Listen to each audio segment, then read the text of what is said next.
संजीव और मेरी शादी को अब 5 बरस गुजर गए थे। वो एक बहुत प्यार करने वाले हस्बैंड थे।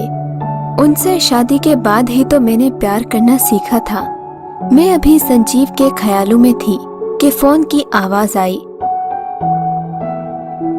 हेलो, कैसी हो? कहाँ गायब हो आजकल? बस यार, घर पर ही हूँ। बच्चे और सब इतना थका देते हैं कि टाइम ही नहीं मिलता। तू सुना, कोई गुड न्यूज़ है? नहीं यार, अभी ऐसी कोई बात नहीं।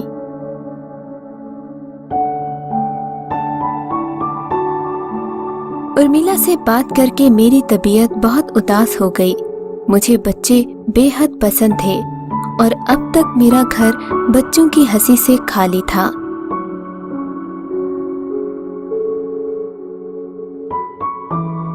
फिर थोड़ी देर बाद, क्या हाल है? कैसा रहा आज का दिन? मैं बहुत उदास हूँ संजीव। आज उर्मिला का फोन आया था और वो कह रही थी कि मैं समझ गया, तभी ये चेहरे पर 12 बजे हुए हैं। मैं बात करूंगा उर्मिला से। वो क्यों मेरी पत्नी को उदास कर देती है?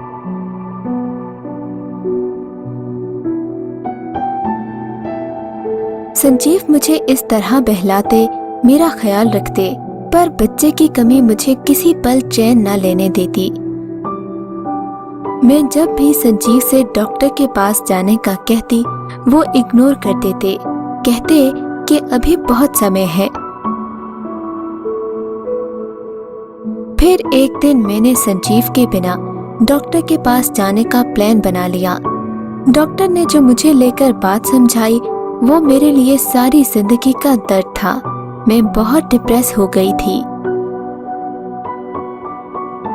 मैंने घर तक का सफर जितनी मुश्किल से पूरा किया, वो मैं ही जानती थी। समझ नहीं आ रहा था कि संजीव को क्या और कैसे बताऊंगी। इन्हीं सोचों में कितना समय बीत गया, पता ही ना चला। उर्मिला की कॉल आ रही थी। मैं उसके कहने पर ही डॉक्टर के पास गई थी। हेलो, मैं कब से फोन कर रही हूँ। मुझे तुम्हारी चिंता हो रही थी। क्या कहा डॉक्टर ने? उर्मिला, डॉक्टर ने तो साफ कह दिया है कि मैं कभी माँ नहीं बन सकती। फिर उस दिन, नंदिनी, कहाँ हो तुम? आज मैं बहुत खुश हूँ, मेरी प्रमोशन हो गई है। अच्छा, ये तो बहुत अच्छा हुआ। तुम्हें बिल्कुल भी अच्छा नहीं लगा? क्या बात है? कुछ नहीं, बस आज बहुत थक गई हूँ। संजीव मेरे बिहेवियर से बहुत अपसेट लग रहे थे। उन्होंने मुझसे बात करने की कोशिश की, पर मैं सोने का बहाना बनाकर आ गई। मैं संजीव से ये न्यूज़ छुपाना चाहती थी, क्योंकि मैं जानती थी कि वो ये नहीं सह सकेंगे।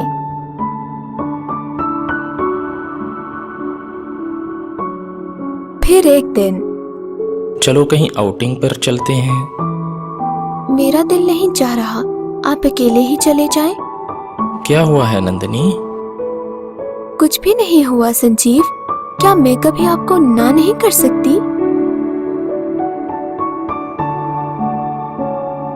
मैं हर वक्त सोचों में उलझी रहती, संजीव को भी समय नहीं देती।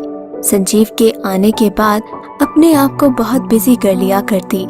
वो फील करते, लेकिन मुझसे कुछ नहीं कहते थे।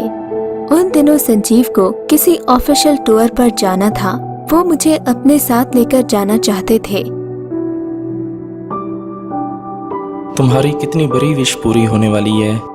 हम साथ अब्रॉड जा रहे हैं, कुछ दिन के लिए ही सही, पर कितना चेंज हो जाएगा। अब्रॉड जाने से क्या होगा संजीव? क्या मेरा जीवन चेंज हो जाएगा? नहीं ना, मुझे पता है मेरे जीवन में कुछ नहीं बदल सकता। नंदिनी, ये जीवन हमने साथ बिताना है। खुशियों के मौके उदास लम्हों को सोचने में जाया नहीं करते।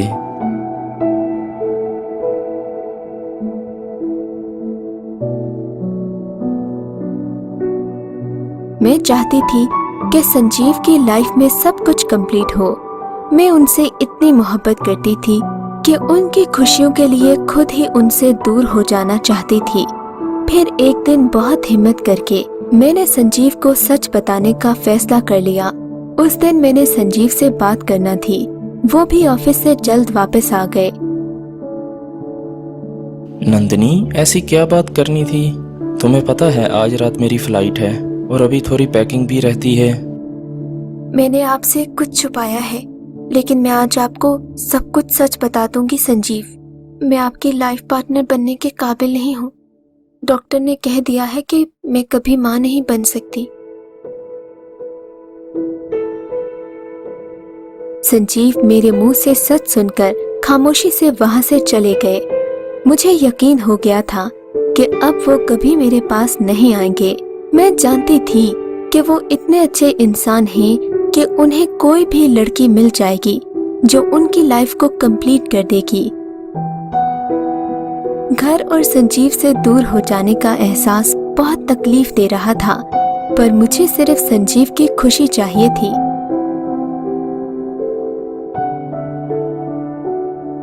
इतनी देर में मुझे बेल की आवाज आई। डोर खोला तो संजीव मेरे सामने थे। मुझे ऐसा लगा जैसे मैं कोई सपना देख रही हूँ। Happy wedding anniversary. आज 6 साल हो गए तुम्हें मुझसे बर्दाश्त करते हुए।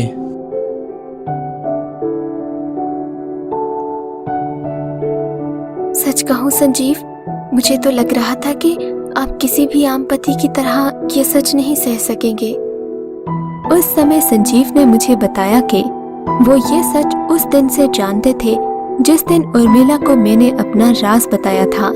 संजीव मुझसे इस टॉपिक पर बात करके मुझे हर्ट नहीं करना चाहते थे, इसी कारण वो मेरा पहले से बढ़कर ख्याल रख रहे थे।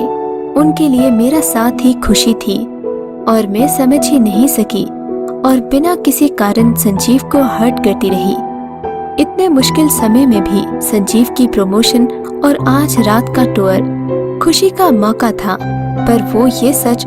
पर मैं अपनी सोचों को लेकर इतना स्ट्रेस थी कि अपने ही हाथों से अपना आशियाना जला रही थी। मैं बहुत खुश थी कि संजीव मेरा साथ चाहते हैं और अब मैं भी सारी खुशियाँ उनके साथ एंजॉय करना चाहती थी।